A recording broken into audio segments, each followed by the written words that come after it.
ఈరోజు కేటీఆర్ గారు press conference మాట్లాడుతూ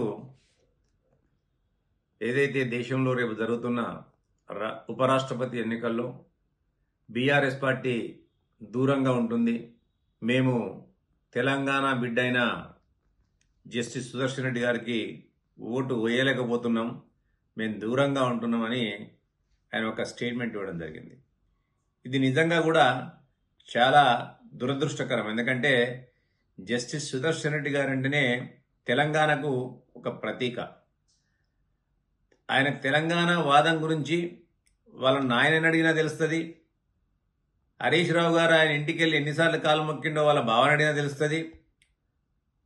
తెలంగాణ రాష్ట్ర సాధనలో ఆయన పాత్ర ఎంత అనేది తెలంగాణలోని మేధావులకు, విద్యార్థులకు, ప్రతి తెలంగాణవాదికి, తొలితరం తెలంగాణవాది నుంచి నిన్న మొన్నటి తెలంగాణ సాధనలో పాల్గొన్న వ్యక్తికి, ఈరోజు కూడా తెలంగాణ వాదాన్ని మనసులో నింపుకొని ఉన్న ప్రతి వ్యక్తికి కూడా కేసీఆర్ గారికి తను ఏ విధంగా తన సహాయ సహకారాలను అందించడం, తెలంగాణ సాధనలో తన పాత్ర ఏందనేది ప్రతి ఒక్కరికి కూడా తెలుసు.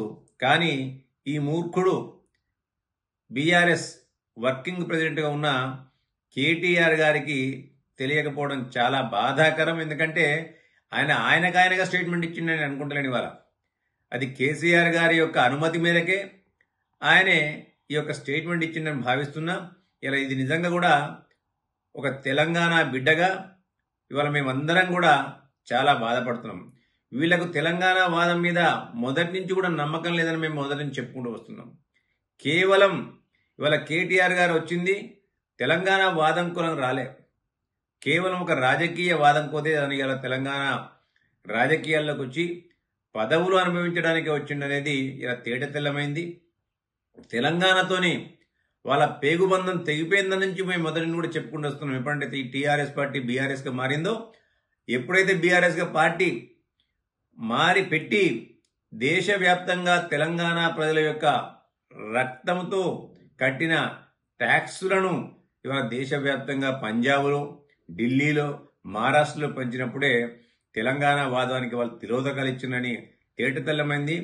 కనీసం వారి యొక్క బుద్ధిని మార్చుకొని అసలు సిసలైన తెలంగాణ బిడ్డ సుదర్శన్ రెడ్డి గారు, తెలుగు బిడ్డ సుదర్శన్ రెడ్డి గారు ఇవాళ రాజ్యాంగ పరిరక్షణ కొరకు ఇవాళ వారు రాజకీయాలకు అతీతంగా ఉన్నారు వారు, కానీ రాజ్యాంగ పరిరక్షణ కొరకు ఇక్కడ ఇండియా కూటమి బలపరిచి వారిని బరిలో దింపితే ఇవాళ తెలంగాణ బిడ్డలం మేము, తెలంగాణ అస్తిత్వం కొరకు పోరాడిన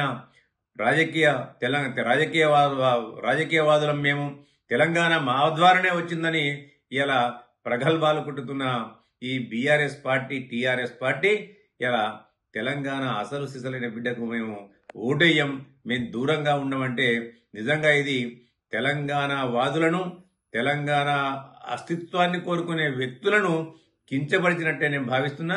దీనికి బేషరతుగా బీఆర్ఎస్ పార్టీ అధ్యక్షుడు కేసీఆర్ గారు క్షమాపణ చెప్పి ఇప్పటికైనా మనసు మార్చుకొని తెలంగాణ బిడ్డైన సుదర్శన్ రెడ్డి గారికి ఉపరాష్ట్రపతి ఎన్నికల్లో ఓటు వేయాలని చెప్పి మేము డిమాండ్ ఇస్తున్నాం. అసలైన తొలి వెలుగు. ఫాలో వాట్సాప్ @తొలి వెలుగు official.